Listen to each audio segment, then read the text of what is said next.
അഹമ്മദ്, ഈ മലബാറിൽ കുറക്കാലം മുമ്പ് നടന്ന ഒരു വർഗീയ ജിഹാദിൻ്റെ 20ാം വാർഷികമാണ് ഇന്ന്. മാറാട് കലാപം എന്നാണ് മുഖ്യധാരാ മാധ്യമങ്ങൾ വിളിക്കുന്നത്. കലാപമൊന്നും ആയിരുന്നില്ല, അത് ഏകപക്ഷീയമായ ആക്രമണമായിരുന്നു. അതിൽ 8 പേര് അന്ന് കൊല്ലപ്പെട്ടു, ഹിന്ദുക്കൾ. ഒരു മുസ്ലിം കൊല്ലപ്പെട്ടത്, മുഹമ്മദ് അസ്കർ എന്ന് പറഞ്ഞ ആൾ കൊല്ലപ്പെട്ടത് ഒരു ആക്സിഡൻ്റൽ ആയിരുന്നു. അത് അവരുടെ തന്നെ ഭാഗത്തു നിന്നുള്ള ഒരു അടി കൊണ്ടിട്ടാണ് എന്നാണ് പറയപ്പെടുന്നത്. ഹിന്ദുക്കൾ കൊല്ലപ്പെട്ടവരൊക്കെ പാവപ്പെട്ട ധീവരർ, അരേ സമുദായത്തിൽപ്പെട്ട ആളുകളായിരുന്നു. 8 പേരെ നമുക്ക് ഓർക്കാം: ചന്ദ്രൻ, ദാസൻ, ഗോപാലൻ, കൃഷ്ണൻ, മാധവൻ, പ്രജീഷ്, പുഷ്പരാജ്, സന്തോഷ്. അവരൊക്കെ ബലിദാനികളാണ്. അതിനു മുമ്പൊരു മാറാട് 1 എന്ന് പറയുന്ന സംഭവമുണ്ട്. 2002 പൈപ്പിൽ നിന്ന് വെള്ളം എടുക്കുന്ന സ്ഥലത്ത് ഒരു ചെറിയ സംഭവം പറഞ്ഞ് വഷളാക്കി മറ്റേ അങ്ങോട്ടും ഇങ്ങോട്ടും ആക്രമണം ഉണ്ടായിട്ട് 3 ഹിന്ദുക്കളും 2 മുസ്ലിങ്ങളും 2002 കൊല്ലപ്പെടുന്നുണ്ട്. അപ്പോൾ ഇങ്ങനെ സംഭവിച്ചിട്ട് ആ കാലത്ത് ഈ മാധ്യമങ്ങളിലൊക്കെ മാറാട് എന്താണ് സംഭവിച്ചതെന്ന് ഒട്ടും വ്യക്തമല്ലായിരുന്നു. ആരെ ആക്രമിച്ചു, എന്ത് സംഭവിച്ചു, ഈ ശാന്തി മന്ത്രം മാത്രമാണ് ഈ മാധ്യമങ്ങളിലൊക്കെ കണ്ടിരുന്നത്. ഈ മാറാട് സംഭവം ഉണ്ടായ സമയത്ത് ഞാൻ മലയാള മനോരമ വിട്ട് വേറൊരു പത്രത്തിലാണ്. അന്ന് എൻ്റെ സഹപ്രവർത്തകനൊരു ഫോൺ കോൾ വന്നു, കുമ്മനം രാജശേഖരൻ്റെ ആയിരുന്നു. ഈ ഹിന്ദു ഭാഗം പറയുന്നൊരു ലേഖനം അയച്ചു തന്നാൽ കൊടുക്കാമോ എന്നാണ് ചോദ്യം. അപ്പോൾ സഹപ്രവർത്തകൻ എന്നോട് ചോദിച്ചു, ഞാൻ ഉടനെ സമ്മതിച്ചു. എനിക്ക് RSSമായിട്ടൊരു ബന്ധവുമില്ല അന്ന്. ആ വെർഷൻ അറിയട്ടെ, അത് എന്താണ് ശരിക്കും സംഭവിച്ചത് എന്നുള്ളൊരു വേർഷൻ വരട്ടെ എന്ന് ഞാനും വിചാരിച്ചു. അതിൽ വല്ല ഗ്രാമർ മിസ്റ്റേക്കോ എന്തോ ഉണ്ടെങ്കിൽ നമുക്ക് കറക്റ്റ് ചെയ്യാവുന്നതല്ലേ ഉള്ളൂ. പക്ഷെ അങ്ങനെയൊന്നും വേണ്ടി വന്നില്ല. കാരണം ഇവരൊക്കെ മര്യാദയ്ക്കുള്ള ഭാഷയല്ലേ ഉപയോഗിക്കാറുള്ളൂ. അങ്ങനെ ഒന്നും ചെയ്യേണ്ടി വന്നായിട്ട് ഞാൻ ഓർക്കുന്നില്ല. എഡിറ്റ് പേജിൽ 1ാമത്തെ ലേഖനമായിട്ട് തന്നെ അത് പ്രസിദ്ധീകരിക്കുകയും ചെയ്തു. ഞാൻ മാത്രമേ അത് ഒരു മുഖ്യധാരാ മാധ്യമത്തിൽ അന്നത് പ്രസിദ്ധീകരിക്കുകയും ചെയ്തു. അപ്പോൾ വാളും വടിവാളും ബോംബ് ഉപയോഗിച്ചിരുന്നു. പക്ഷെ ബോംബുകൾ പൊട്ടിയില്ല.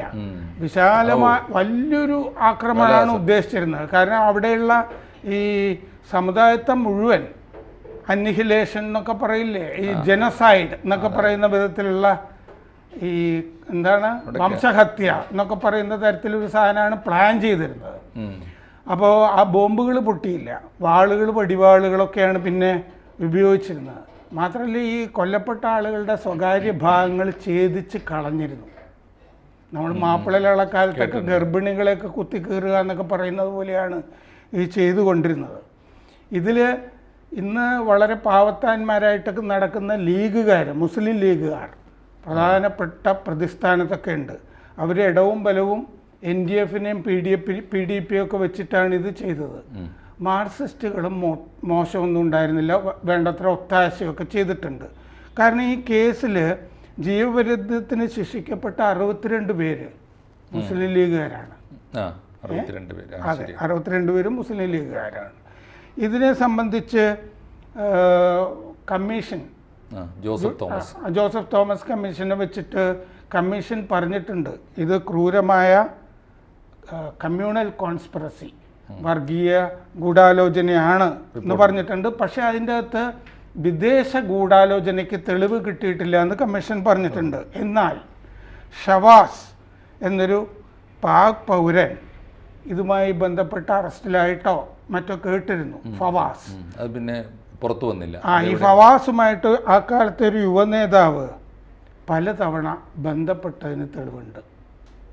കോഴിക്കോട്ടെ ഇത് ഇവിടെ വന്ന് ഫവാസ് താമസിച്ചതും ഒക്കെ നന്നായി അറിയുന്ന കാര്യമാണ്. അത് ഈ വിദേശ ഗൂഢാലോചന എന്നുള്ള ഭാഗം മറച്ചു വെക്കാനായിട്ടോ ആയിരിക്കാം, പിന്നീട് ഇതറിയില്ല. ഇതിൻ്റെ ഫലമായിട്ട് എന്താണെന്ന് വെച്ചാൽ, ഇതിൻ്റെ ഒരു എനിക്ക് തോന്നുന്നത് അതിൻ്റെ അജണ്ട എന്ന് പറയുന്നാൽ ആ തീരപ്രദേശം 27 സ്വകാര്യ വീടുകളുടെ ഭാഗത്ത് വേണമെങ്കിൽ വന്ന് ലാൻഡ് ചെയ്യാം. ഈ കടലിൻ്റെ ഭാഗത്ത് 27 സ്വകാര്യ പ്രദേശങ്ങളാണത്. അതെ. അപ്പോൾ ആ സ്ഥലങ്ങളൊക്കെ കിട്ടിക്കഴിഞ്ഞാൽ ഈ ആക്രമണം കൊണ്ട് ജിഹാദ് കൊണ്ട് ഉദ്ദേശിച്ചവർക്ക് ആ തീരപ്രദേശം സ്വതന്ത്രമായിട്ട് കിട്ടണം. അവരുടെ പല പ്രവർത്തനങ്ങൾക്കും ഭീകരപ്രവർത്തനങ്ങളിൽ നിന്ന് തന്നെ പറയാം. അപ്പോൾ അങ്ങനെ ഒരു അജണ്ട അതിൻ്റെ പിന്നിലുണ്ടായിരുന്നു എന്ന് പറയുന്നുണ്ട്. പക്ഷേ ഇവിടെ ആ കാലത്തും ഇന്ന് നമ്മൾ കാണുന്നത് പോലെ ഈ സമൂഹത്തിലെ ബുദ്ധിജീവികൾ ഇവരൊക്കെ വലിയ മൗനത്തിലായിരുന്നു. ഇതിനെ സംബന്ധിച്ചൊന്നും അവർ ഒന്നും പറഞ്ഞില്ല. ഈ ബലിദാനികളുടെ വീടുകളൊന്നും ആരും സന്ദർശിച്ചില്ല ആ കാലത്ത്.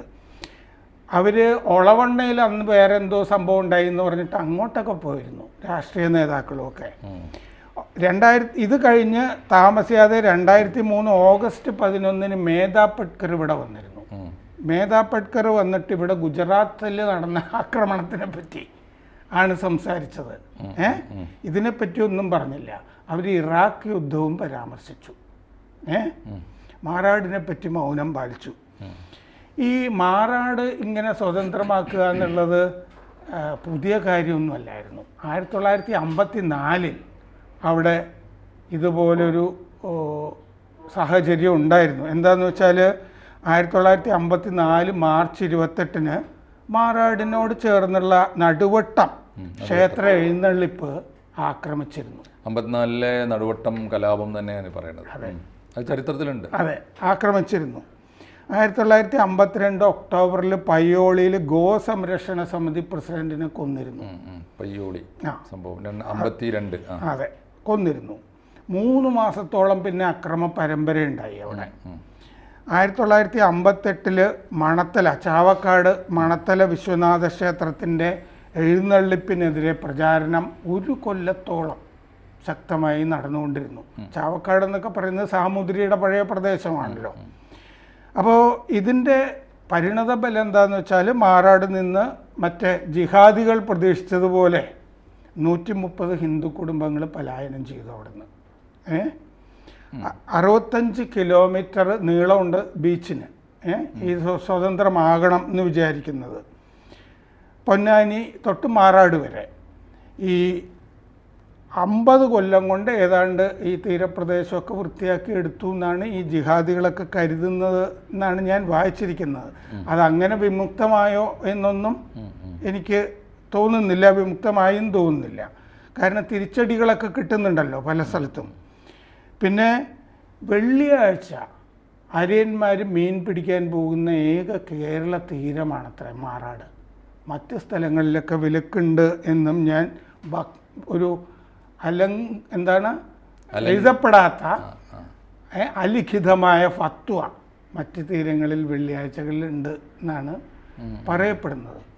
അഹമ്മദ് പൊതുവെ ഈ അന്ന് നടന്ന ജിഹാദ് അതിനെ സംബന്ധിച്ചും പിന്നീടുള്ള മലബാറിനെ പറ്റിയും ഒക്കെ എന്താണ് കരുതുന്നത്? ഇത് ഞാൻ ചോദിക്കുന്നത് എന്താണെന്ന് വെച്ചാൽ മാപ്പിള ലഹള തന്നെ 1921 ഒരു ആ മലബാർ സ്വതന്ത്രമാക്കാനുള്ളൊരു ജിഹാദായിട്ട് കാണാവുന്നതേ ഉള്ളൂ.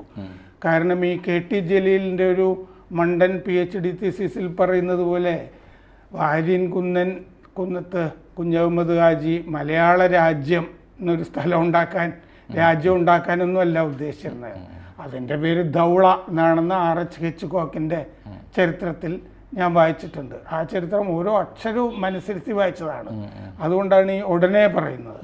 അപ്പോൾ ഇങ്ങനൊരു ജിഹാദ് ലക്ഷ്യമായിട്ട് അവിടെ നടക്കുന്നൊരു സംഘം, ഒരു ഗൂഢസംഘം ഉണ്ടോ? അവരുടെ ഒരു അജണ്ട മാറാടിനെ സംബന്ധിച്ചുണ്ടായിരുന്നു. സാർ പറഞ്ഞു ഒരുപാട് തലത്തിൽ വായിച്ചെടുക്കാവുന്ന ഒട്ടേറെ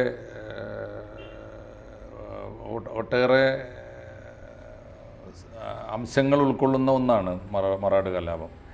പക്ഷേ എനിക്ക് തുടക്കത്തിൽ ആദ്യത്തിലെ ഒരു അംശം എനിക്ക് തോന്നുന്നു ഇപ്പോൾ 2003 കലാപം തന്നെയാണോ പറയുന്നത്? അതെ, ഞാൻ കലാപം എന്ന് പറയുന്നത് 2002 2003 ഇപ്പോൾ സാറിന് വേണമെങ്കിൽ അത് ഏകപക്ഷീയമായിരുന്നു, ആക്രമണമായിരുന്നു, സാമുദായികമായിരുന്നു.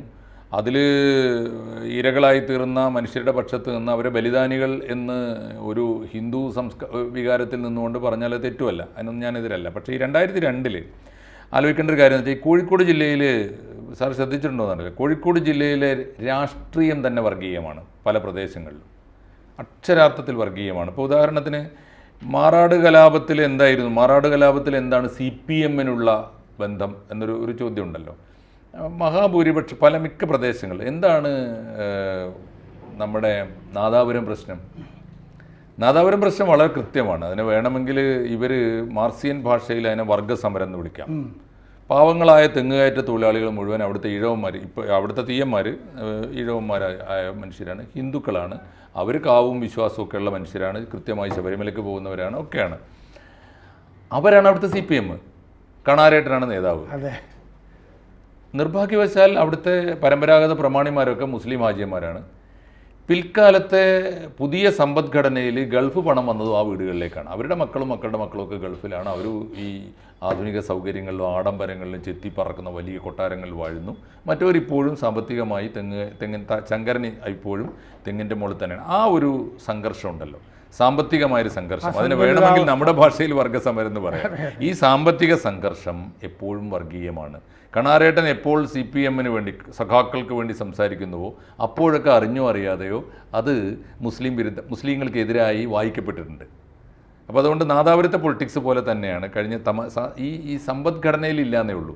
പാവപ്പെട്ട തൊഴിലാളികൾ, ഈ മാറാടും പരിസരത്തുമുള്ള തൊഴിലാളികൾ ഈ ഗെറ്റ് ഹൗസിലാണ്. ശരിക്കും പറഞ്ഞാൽ അരേ സമാജം, ഹിന്ദുക്കൾ, ഭൂരിപക്ഷം ഹിന്ദുക്കളാണ്, RSS-ഉമായിട്ട് ബന്ധമുള്ളവരുണ്ടാവും, വിശ്വാസികളുമാണ്. അമ്പലവും ഈ പറഞ്ഞ കടപ്പുറത്തൊക്കെ അമ്പലവും മാത്രമല്ല അവിടുത്തെ എല്ലാ ഇതുണ്ടല്ലോ ബോട്ടുകൾ, തോണികളിൽ തുഴയുന്ന ഈ ഒരുപാട് സംഘമായി തുഴഞ്ഞു പോകുന്ന മത്സ്യബന്ധന ബോട്ടുകളിലൊക്കെ തന്നെ കാവിക്കൊടിയും ദൈവത്തിൻ്റെ ചിഹ്നങ്ങളും, അതൊക്കെ ഈ കടലിൽ പോകുന്ന മനുഷ്യർക്ക് ഈ വിശ്വാസം മാത്രമാണ് ഒരേ ഒരു ആശ്വാസം. അപ്പുറത്ത് അതിന് സമാനമായി കുറച്ചപ്പുറത്തെടുത്താൽ നമ്മളിപ്പോൾ വിഴിഞ്ഞത്തൊക്കെ ഒരു കാലത്ത് ഞാനൊക്കെ പോയി, വിഴിഞ്ഞം കലാപകാലത്ത് കണ്ടതുപോലെ തന്നെ അപ്പുറത്തെ തുറയിൽ മുഴുവനും മാഷാ അല്ലാഹ്, അല്ലാഹു അക്ബറും പച്ചക്കൊടിയും ഒക്കെ. ഇത് വളരെ പ്രകടമായി നിന്ന് രണ്ട് പരസ്പരം ഈ വെള്ളം കടക്കാത്ത അറകളായിട്ട് നിന്നിരുന്ന മത്സ്യത്തൊഴിലാളികളുടെ ഒരു അന്തരീക്ഷമാണ് മാറാടുണ്ടായിരുന്നത്. നാദാപുരത്ത് അത് സാമ്പത്തികം കൂടിയായിരുന്നെങ്കിൽ ഇത് കൃത്യം സാമുദായികമാണ്. അപ്പോൾ അത് അവിടെ ഉണ്ടാകാവുന്ന അങ്ങനെ ഓരോ പ്രദേശം വിട്ടാണ് താമസിക്കുക. മിങ്കിൾഡ് അല്ല അവർ താമസിച്ചിരുന്ന. അങ്ങനെ മീൻ പിടിക്കുന്നത് ഒരുമിച്ചല്ല പോവുക. മറ്റു പലയിടത്തും അങ്ങനെയല്ല കേട്ടോ, മറ്റു പലയിടത്തും വ്യാപകമായിട്ട് അങ്ങനെയല്ല. എല്ലാവരും ചേർന്ന് പിന്നീടൊക്കെ മത്സ്യബന്ധന സൊസൈറ്റികൾ എല്ലാ വിഭാഗത്തിലും പെട്ടു. മാത്രമല്ല പട്ടികജാതി സംവരണം നിർബന്ധമാണ്, വനിതാ സംവരണം നിർബന്ധമാണ്. ഏത് സൊസൈറ്റിക്കും എന്ന പോലെ മത്സ്യബന്ധന സൊസൈറ്റിക്കും. അതൊക്കെ പിൽക്കാലത്ത് വന്ന മാറ്റമാണ്. പക്ഷേ മാറാട് ഇപ്പോൾ 2000-ൻ്റെ തുടക്കത്തിലൊക്കെ അവിടെ ഉണ്ടായിരുന്നൊരവസ്ഥ ഇതുണ്ട്, ഇങ്ങനെ വേറിട്ട് നിൽക്കുന്നൊരവസ്ഥയുണ്ട്. അവിടെ ഏത് നിസ്സാര കാര്യത്തിനും വഴി നടക്കുന്ന കാര്യത്തിന് കോമൺ പൈപ്പാണ്. കുടിവെള്ളം എടുക്കുന്ന കാര്യത്തിന് സ്ത്രീകൾ തമ്മിൽ ചെറിയ തർക്കം ഉണ്ടായാൽ, അമ്പലത്തിലെ ഉത്സവത്തിന് ചെറിയ തർക്കം ഉണ്ടായാൽ ഒക്കെ അതിവേഗത്തിൽ തീപ്പൊരി വീണാൽ കത്തിപ്പോകുന്നൊരു അന്തരീക്ഷം അവിടെ ഉണ്ടായിരുന്നു. അതാണ് ആ 2002-ലെ സംഭവം. 2002-ലെ സംഭവം അതുകൊണ്ട് തന്നെ 2002-ലെ സംഭവത്തെ ഏകപക്ഷീ എന്ന് പറഞ്ഞുകൂടാ, അതിനെ കലാപം തന്നെ വിളിക്കാം. 3 നമ്മളിപ്പോൾ ട്രോള് ഈ പറഞ്ഞ പോലെ അതിൻ്റെ സ്കോർ തേക്കണം എന്നില്ല. സ്കോർ തേക്കണം എന്ന് മാത്രമല്ല, അതിനെ നമ്മൾ ആ ഒരു ടോൾ കണക്കിന് എണ്ണാനും പാടില്ലല്ലോ, ദുരന്തം സംഭവിക്കുന്നതല്ലേ. അപ്പോൾ അത് 3 ഹിന്ദുക്കളും 2 മുസ്ലിങ്ങളും തോന്നുന്നു അല്ലേ ആ കാലത്ത് ഇത് അക്ഷരാർത്ഥത്തിൽ കലാപമായിരുന്നു. പിന്നീടാണ് എനിക്ക് തോന്നുന്നു വലിയ തോതിലുള്ള പ്ലാനിങ് ഉണ്ടായിട്ടുണ്ട്. 2 പക്ഷത്തും ഉണ്ടായിരിക്കണം. ഇനി പക്ഷേ വേണ്ട വിധം അപ്രതീക്ഷിതമായി ഒരു പക്ഷേ അരേ സമാജത്തിന് ഈ ജാഗ്രത ഉണ്ടായിരുന്നു ഞാൻ മനസ്സിലാക്കുന്നത്. നമ്മുടെയൊക്കെ സുഹൃത്തുക്കളിൽ നിന്ന് മനസ്സിലാക്കുന്നത് അവർ പ്രതീക്ഷിച്ചിരുന്നു ഇത് അപ്പുറത്ത് എന്തൊക്കെയോ കാര്യമായ ആലോചനകൾ ഉരുണ്ടുകൂടുന്നുണ്ട്, ആക്രമണം വരുമെന്ന് പ്രതീക്ഷിച്ചിരുന്നു അവർ. പക്ഷേ ആവശ്യമായ തയ്യാറെടുപ്പ് അപ്രതീക്ഷിതമായിട്ടാണ് വളരെ പൊടുന്നനെ ഈ അറ്റാക്ക് വന്നത്. അത് ഏകപക്ഷീയമായി പോയത്. പിന്നെ അതിനകത്ത് 2-3 കാര്യങ്ങൾ ഇതുമായിട്ട് ബന്ധപ്പെട്ട് സാറ് ഉന്നയിച്ച കാര്യങ്ങളൊക്കെ പ്രസക്തമാണ്. പല തലങ്ങളുണ്ട് ഇതിന്. ഒന്ന്, അവിടെ വളരെ പ്രകടമായി ഇപ്പോൾ ഈ പറഞ്ഞ പോലെ ഇതിനകത്ത് CPM വഹിച്ച പങ്കെന്താണ്. അപ്പോൾ നാദാപുരത്ത് നിന്ന് നമ്മൾ നടുവട്ടത്തും വേപ്പൂരും ഈ മാറാടും എത്തുമ്പോഴുള്ള പ്രശ്നം എന്താണെന്ന് വെച്ചാൽ ഇപ്പുറത്ത് ഏറ്റെടുക്കാൻ ശക്തി വേറെ ഉണ്ട്. നാദാപുരത്ത് ആ തരത്തിലുണ്ടായില്ല. അതില്ല. നാദാപുരത്ത് ഈ ഹിന്ദു സ്വത്വത്തെയും സംരക്ഷിക്കുന്നത് CPM ആണ്. അതെ അതെ അതെ. കണാരനായിരുന്നു അവരുടെ ബിംബം. ഇപ്പോഴും സെക്രട്ടേറിയറ്റ് മെമ്പറുമായിരുന്നു വലിയ തോതിൽ. അപ്പോൾ അദ്ദേഹത്തിന്റെ സേവനമൊന്നും ചെറുതല്ല കേട്ടോ, സേവനം ചെറുതല്ല.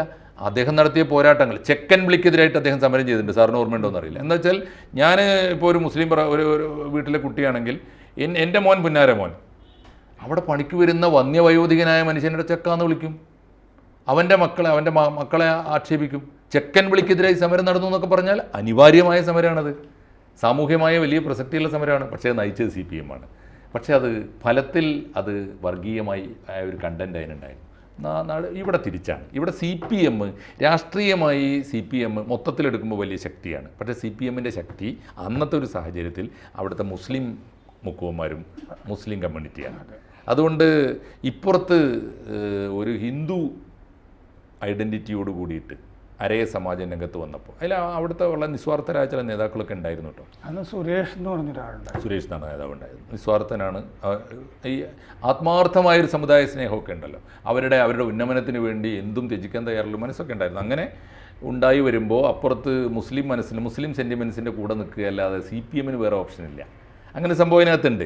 പക്ഷേ 2002 ഞാൻ കണ്ട ഒരു കാഴ്ച, CPM ആത്മാർത്ഥം. അന്ന് എൻ്റെ ഒരു ബോധ്യം, ഞങ്ങളൊക്കെ അവിടെ ഈ ക്യാമ്പ് കഴിഞ്ഞപ്പോൾ ഞാൻ കണ്ടൊരു കാഴ്ച, ഇവർ CPM ഇപ്പോൾ എനിക്ക് തോന്നുന്നു 2003 ശേഷം 21 കൊല്ലം കഴിഞ്ഞു, എനിക്ക് തോന്നുന്നു മാറാട് ഒരുപാട് മാറിയിരിക്കുന്നു. അപ്പോൾ സാറ് പറഞ്ഞൊരു അംശം ഉണ്ടാകാം, തിരിച്ചടിക്കാൻ അപ്പുറവും സജ്ജമാണ്. ഏത് സമയത്തും ഇനിയൊരു തീപ്പൊരി ഇട്ടാൽ കനത്ത നാശനഷ്ടങ്ങൾ ഉണ്ടാവും എന്ന് എല്ലാവർക്കും തോന്നിയിട്ടുണ്ടാവണം. പിന്നെ എല്ലാവർക്കും നഷ്ടപ്പെടാനുണ്ട്, ഇപ്പോൾ ധാരാളം ഉണ്ട്. കാരണം അതിൽ 393 പേരെ അറസ്റ്റ് ചെയ്തിരുന്നു. 393 അറസ്റ്റ് ചെയ്തപ്പെട്ടവരിൽ 213 പേരും BJP-ക്കാരാണ്. അത് അന്നത്തെ ഒരു കേസിൻ്റെ ഒക്കെ ഒരു പ്രശ്നമുണ്ട്. 213 പേര് BJP-ക്കാരാണ്, 86 പേര് മുസ്ലിം ലീഗുകാരാണ്. ഓർക്കണം, BJP-ക്കാരെ അറസ്റ്റ് ചെയ്യുന്നു എന്ന് പറയുമ്പോൾ ഇപ്പുറത്ത് മഹാഭൂരിപക്ഷം മുസ്ലിം ലീഗുകാരാണ്. എന്ന് പറഞ്ഞാൽ എന്താ, മുസ്ലിം പക്ഷത്തെ നയിച്ചത് അല്ലെങ്കിൽ മുസ്ലിം പക്ഷത്തിന്റെ സെന്റിമെന്റ്സ് ഏറ്റെടുത്തത് ലീഗാണെന്നല്ലേ.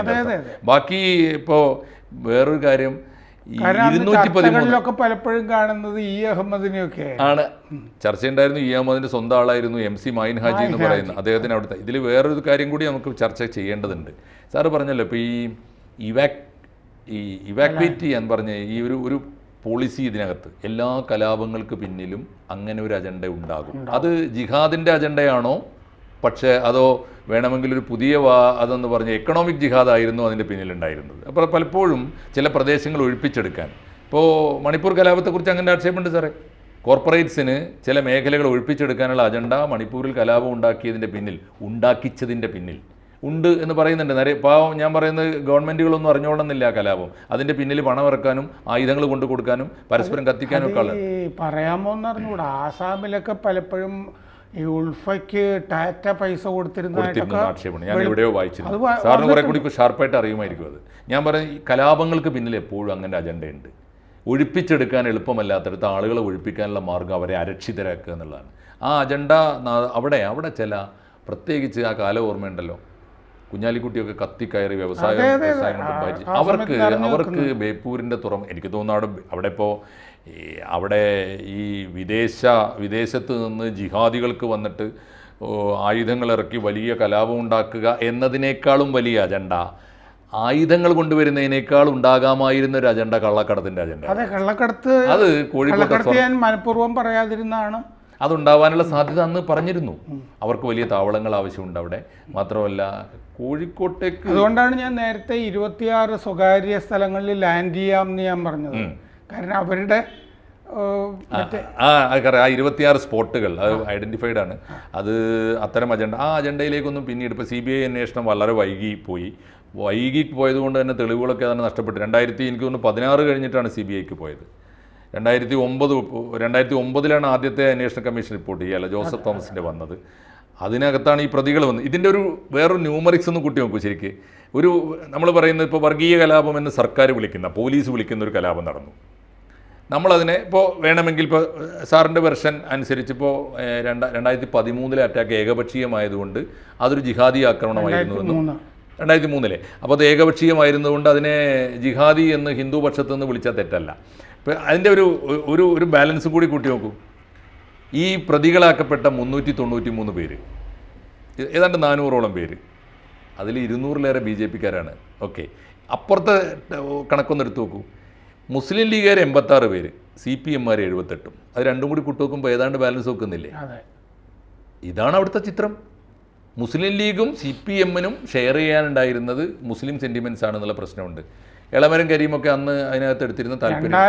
രണ്ടാമത്തെ ഈ ജിഹാദ് എന്ന് പറയുന്ന സാധനം ഏകപക്ഷീയമായിട്ടാണ് ഇത്രയും BJP-ക്കാർ പ്രതികളാകുന്നത്.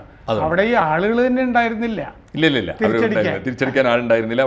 എനിക്ക് തോന്നുന്നു അവർ വെൽ പ്ലാൻഡ് ആയിരുന്നു, വെൽ ഓർഗനൈസ്ഡ് ആയിരുന്നു. അതേ സമയത്ത് ഇപ്പുറത്ത് അൺഎക്സ്പെക്റ്റഡ് ആയിരുന്നു, ഒട്ടും പ്രതീക്ഷിച്ചില്ല. പക്ഷെ അന്ന് മുതലുണ്ടായ ഒരു ഗുണം എനിക്ക് തോന്നുന്നു ഈ കറണ്ട് ഉണ്ടാവാം. സാറ് പറഞ്ഞപ്പോൾ 2003 തൊട്ട് കഴിഞ്ഞ 20 കൊല്ലമായിട്ട് മാറാട് പരമശാന്തമാണെന്ന് മാത്രമല്ല, പ്രത്യേകമായി വലിയ ടൂറിസ്റ്റ് ഏരിയയായി മാറി. ബേപ്പൂരൊക്കെ വലിയ പ്രോജക്റ്റുകൾ വന്നു, വലിയ ഉത്സവങ്ങൾ നടക്കുന്നു. എന്ന് വെച്ചാൽ അതിൽ ഒന്ന് ഇവർ പഠിച്ചു, ഒരു നാട് എന്ത് അജണ്ടയുടെ എന്ത് വോട്ട് ബാങ്കിൻ്റെ പേരിലായാലും അക്രമത്തിന് വിട്ടുകൊടുത്താൽ, കലാപത്തിന് അഴിഞ്ഞാടാൻ വിട്ടുകൊടുത്താൽ എന്തെന്ത് നടന്നുകൂടാ. മാത്രമല്ല വല്ലതും നഷ്ടപ്പെടാനുള്ളവർക്കാണ് ഏറ്റവും കൂടുതൽ നഷ്ടം ഉണ്ടാവുക. ആ ഒരു തലം അതിനകത്തുണ്ട്. ഇതിനകത്ത് നമ്മൾ കാണേണ്ട ഒരു പലപ്പോഴും വേണ്ടത്ര ചർച്ച ചെയ്യപ്പെടാറില്ലാത്തൊരു കാര്യം, ഈ മുസ്ലിം ലീഗിന് ഇമാതിരി അധോലോക കലാപങ്ങളിലൊന്നും യാതൊരു താല്പര്യവുമില്ല. അവർ ആയുധം എടുക്കുന്നവർക്കെതിരാണ്. അങ്ങനെ മുസ്ലിം ലീഗിനെ ഒരു വെള്ളരിപ്രാവ് മാന്യന്മാർ കേരളത്തിലെ പ്രധാനപ്പെട്ട കലാപങ്ങളിലൊക്കെ എനിക്ക് തോന്നുന്നത് ഇപ്പോൾ നമ്മൾ ഒറ്റപ്പെടുത്തി SDPI എന്ന് പറഞ്ഞിട്ട് അതിനിടയ്ക്ക് പോപ്പുലർ ഫ്രണ്ട് എന്ന് പറഞ്ഞു, നാഷണൽ ഡെവലപ്മെൻറ്റ് ഫ്രണ്ട് എന്ന് പറഞ്ഞിട്ട് NDF 1993 വന്നു. അന്ന് തൊട്ടൊക്കെ ഇങ്ങനെ അവന്മാരെ ചൂണ്ടിക്കാണിച്ചിട്ട് അവനാണെന്ന് പറയുന്നുണ്ടല്ലോ. ഏതൊക്കെ ക്രൈസിസ് വന്നു. ഒന്ന് എനിക്ക് നല്ല ഓർമ്മയുണ്ട്, മാറാട് കലാപത്തിൽ ഉൾപ്പെടെ ഈ തീവ്രവാദികളെ സംരക്ഷിച്ചതാരാണ്, പോറ്റി വളർത്തിയതാരാണ്, അവരുടെ ക്യാമ്പ് നയിച്ചതാരാണ്, അവർക്ക് പണം കൊടുത്താരാണ്, അവരുടെ കേസുകൾ പിൻവലിച്ചതാരാണ്. UDF അധികാരത്തിൽ വന്നപ്പോൾ മുസ്ലിം ലീഗിൻ്റെ മന്ത്രിമാർ എത്ര കേസുകളാണ് പിൻവലിച്ച്, ഇവർ പ്രതികളായിട്ടുള്ള കേസുകൾ. അതുകൊണ്ട് ഇവരൊക്കെ രണ്ടാണ് എന്ന് വിചാരിക്കുന്നതിന് വലിയ അപകടമുണ്ട്. അവരുടെ ഒരു പൊളിറ്റിക്കൽ കവറേജായി സംരക്ഷണം ഏറ്റെടുക്കുന്ന ഒരു ഒരു അംബ്രല്ല ആയിട്ട് തന്നെയാണ് ലീഗ് സമീപകാലം വരെ വർത്തിച്ചത്. ഇപ്പോഴും വർത്തിക്കുന്നുണ്ട് എന്ന് പറഞ്ഞാൽ ഇപ്പോൾ അവർക്ക് എന്താന്ന് വെച്ചാൽ ഈ മത തീവ്ര സംഘടനകൾ എന്ന് പറയുന്നവരെ ഉപയോഗിക്കാമല്ലോ. ഇപ്പോൾ നിന്നാ മതി. അതെ, അവരെ ഉപയോഗിക്കാമെന്ന് മാത്രമല്ല, അവരുടെ ഒരു കവചം ആവശ്യമുണ്ട് ഇപ്പോൾ. കാരണം ഏത് സമയത്തും ഈ പറഞ്ഞ കേന്ദ്ര ഗവൺമെൻറ് ഏജൻസികൾ വരും. അതുകൊണ്ട് കേന്ദ്ര ഗവൺമെൻറ് വളരെ സൂക്ഷ്മമായ നിരീക്ഷണമുണ്ട്. കേന്ദ്ര ഗവൺമെൻറ് വളരെ സൂക്ഷിച്ച് നിരീക്ഷണം. NIA എപ്പോഴും വരാം, ആരുടെ വീട്ടിലും വന്ന് വിളിക്കാം, അങ്ങനെ അജണ്ടയാണ്. അതുകൊണ്ട് ഇപ്പോൾ ഇവർ ഇങ്ങനെ കവചമായിട്ട് അവരെ ചൂണ്ടിക്കാൻ എന്താ വളരെ സിമ്പിളാണ് കാര്യം. വേണമെങ്കിൽ പോപ്പുലർ ഫ്രണ്ടിനെ നിരോധിച്ചോട്ടെ, എന്നാൽ SDPI ഇലക്ഷൻ കമ്മീഷൻ അംഗീകാരത്തോടുകൂടി പ്രവർത്തിച്ചോട്ടെ, അവർക്ക് വേണ്ട സൗകര്യങ്ങളൊക്കെ ചെയ്തു കൊടുക്കാൻ നമ്മളുണ്ടായാൽ മതി.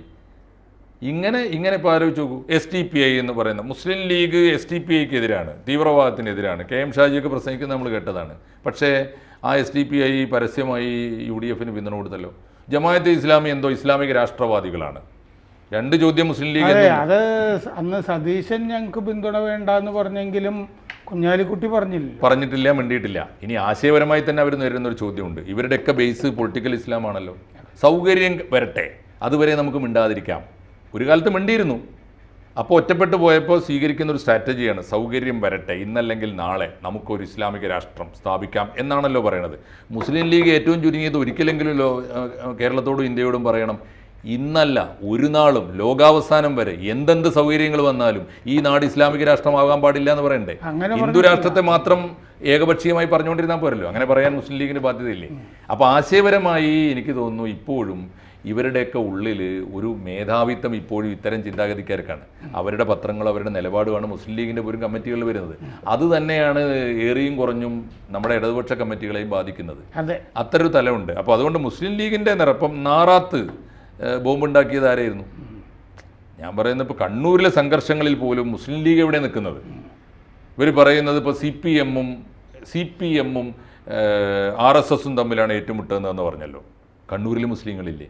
കണ്ണൂരിൽ ലീഗുണ്ടല്ലോ നന്നായിട്ട്. അവരുടെ നിലപാടെന്താ? അവരിതിന് രണ്ടിനും മധ്യയാണോ? രണ്ടിനും എതിരാണോ? എന്നെങ്കിലും എതിരായിട്ടുണ്ടോ? അവിടെ നടന്ന ഏതെങ്കിലും വർഗീയ സംഘർഷങ്ങളിൽ ഞങ്ങൾ രണ്ടു കൂട്ടർക്കും എതിരാണ്, രണ്ടു കൂട്ടരും കാണിക്കുന്ന അക്രമത്തിനെതിരാണെന്ന് പറഞ്ഞിട്ടില്ലല്ലോ. ഇല്ല, ഒരിക്കലും പറഞ്ഞു. അപ്പം മൗനം കൊണ്ടെങ്കിൽ ഇവരുടെ നിലപാടുകൾ ക്ലിയറാണ്. മുസ്ലിം ലീഗിൻ്റെ ഈ വർഗീയമായ അജണ്ട, ആക്രമണം, ഈ പ്രത്യേകിച്ച് CPM-ഉം RSSും തമ്മിലുള്ള അടിയിൽ എപ്പോഴും മരിക്കുന്നത് ഹിന്ദുക്കളാണല്ലോ. അപ്പം വിരോധപ്പെടേണ്ട കാര്യമില്ല. അല്ല, അതായിരിക്കണം ഹിഡൻ അജണ്ട, അതായിരിക്കും. എന്തായാലും മുസ്ലിം ലീഗിൻ്റെ യഥാർത്ഥ സ്വഭാവം എന്ന് പറയുന്നത് കേരളത്തിലെങ്കിലും അവർ വളരെ വളരെ സമർത്ഥമായി മാനേജ് ചെയ്ത് വരുന്ന ഒരു സ്വഭാവമുണ്ടല്ലോ, ഒളിപ്പിച്ച് വെക്കുന്ന ഒരു മുഖമുണ്ടല്ലോ, അത് കൃത്യമായി പുറത്തു വന്ന എക്സ്പോസ്. എന്തിനാണിപ്പോൾ മുസ്ലിം ലീഗിൻ്റെ ശരിയായ നയം പരിപാടി ഇപ്പോൾ ലീഗിനെ കൂട്ടി ഭരിക്കാനാണല്ലോ ഇപ്പോൾ CPM വീണ്ടും തയ്യാറെടുക്കുന്നത്. ഓർക്കേണ്ട ഒരു കാര്യം, ഹാഗിയ സോഫിയ വിഷയത്തിൽ ഏറ്റവും വർഗീയമായ ലേഖനം എഴുതിയത് ഈ പോരിശയാക്കപ്പെട്ട പാണക്കാട് തങ്ങളല്ലേ, വാഴ്ത്തപ്പെട്ട തങ്ങളല്ലേ, സാക്ഷാൽ സാദിഖ് അലി തങ്ങൾ സാർ ഓർക്കുന്നില്ലേ? അത്ര വർഗീയമായൊരു നിലപാട് ഇന്ത്യയിൽ ഒരു രാഷ്ട്രീയ നേതാവ്. ഞാൻ അത് കഴിഞ്ഞ് ഇപ്പോഴും അവിടെ വേറൊരു പള്ളിയും എടുത്ത് മ്യൂസിയം ആക്കുമ്പോൾ ഞാൻ ചോദിച്ചല്ലോ, ഇതിൽ MN കാരശ്ശേരിയുടെ നിലപാട്. യെസ്, തീർച്ചയായിട്ടും. അപ്പോൾ ഞാൻ പറഞ്ഞു വന്നത് എന്താണെന്ന് വെച്ചാൽ ഈ മാറാടിൻ്റെ ഒരു പ്രശ്നം ഇതാണ്. മാറാട് CPM സ്വീകരിച്ചു വന്ന ഒരു സ്ട്രാറ്റജിയിൽ നിന്ന് വ്യത്യസ്തമായി ഹിന്ദു സ്വത്വത്തെ അഡ്രസ്സ് ചെയ്യാൻ, ഹിന്ദു സ്വത്വത്തെ ഏറ്റെടുക്കാൻ മാറാട്ട് മറ്റൊരു ശക്തി ഉണ്ടായി.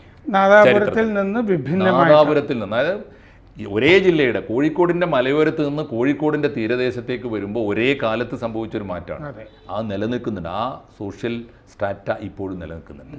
അതിൽ സംഭവിച്ചത് ഈ ഹിന്ദു സ്വത്വം ഏറ്റെടുക്കാൻ, നാദാപുരത്ത് നിന്ന് നേരെ വ്യത്യസ്തമായി മാറാട്ട ഹിന്ദു സ്വത്വം ഏറ്റെടുക്കാൻ അരയ സമാജവും RSSും ഹിന്ദു ശക്തികളും വന്നതോടുകൂടി മുസ്ലിം ലീഗിൻ്റെ സ്റ്റാൻഡ്, മുസ്ലിം ലീഗ് ഉൾപ്പെടെയുള്ള മുസ്ലിം ലീഗിൻ്റെയും CPMൻ്റെയും സ്റ്റാൻഡ് ഒരേപോലെ ഒരു മുസ്ലിം സ്വത്വവാദത്തിൻ്റെ പക്ഷത്ത് നിന്നതിൻ്റെ ഒരു പക്ഷമുണ്ട്.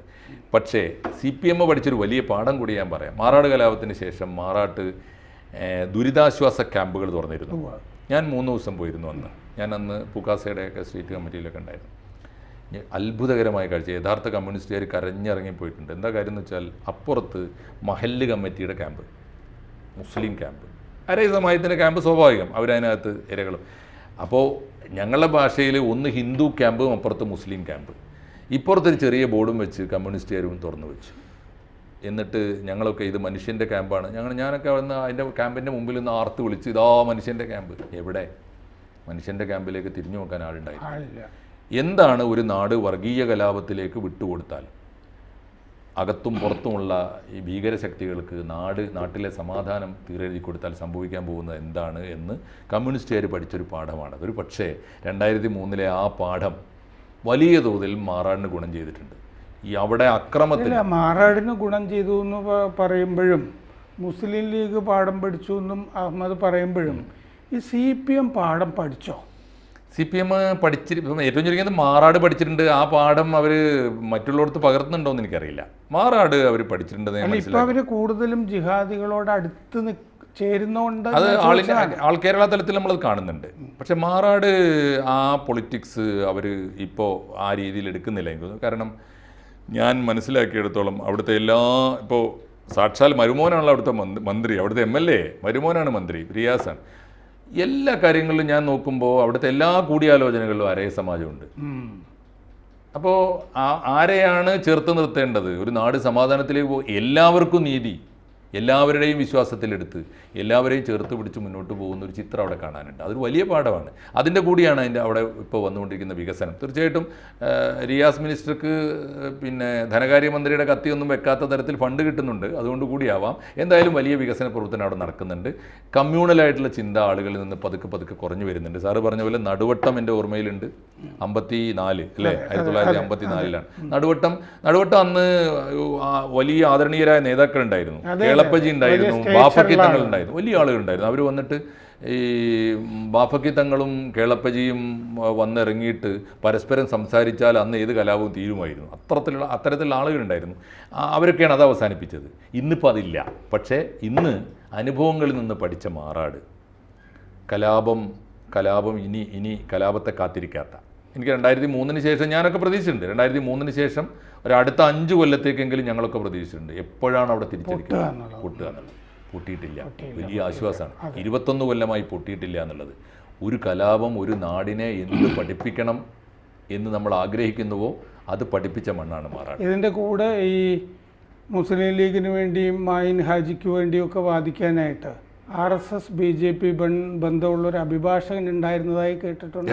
തീർച്ചയായിട്ടും കേട്ടിട്ടുണ്ട്. ആ അഭിഭാഷകനെയൊക്കെ കൊണ്ടു നടക്കുന്ന സമുദായമായാലും രാഷ്ട്രീയ പാർട്ടി ആയാലും അദ്ദേഹമൊന്നും കേരളത്തിൻ്റെ പൊതുസമൂഹത്തിന് ഉണ്ടാക്കിയിട്ടില്ല, കേരളത്തിൻ്റെ പൊളിറ്റിക്കൽ എത്തിക്സിന് ഉണ്ടാക്കിയിട്ടില്ല, കേരളത്തിൻ്റെ സോഷ്യൽ മൊറാലിറ്റിക്ക് ഉണ്ടാക്കിയിട്ടുള്ള നഷ്ടം പരിശോധിക്കേണ്ടവർ പരിശോധിക്കട്ടെ, കാണേണ്ടവർ കാണട്ടെ. എന്നെ കൊണ്ടാവുന്ന വിധം പല കേസുകളിലും ഞാൻ പറഞ്ഞിട്ടുണ്ട്. നമുക്ക് അതല്ലേ പറ്റൂ സാറേ. പിന്നെ സാറിനെ പോലുള്ളവർ കുറെ കൂടി ഒച്ചത്തിൽ പറഞ്ഞാൽ കൊള്ളേണ്ടത് കൊള്ളും. തീർച്ചയായിട്ടും അദ്ദേഹത്തെ ആദരണീയനായ ഇപ്പോൾ രാഷ്ട്രീയമായി നോക്കുമ്പോൾ അദ്ദേഹം ജനാധിപത്യപരമായി നല്ല പദവിയിലൊക്കെ ഇരിക്കുന്ന നേതാവാണ്.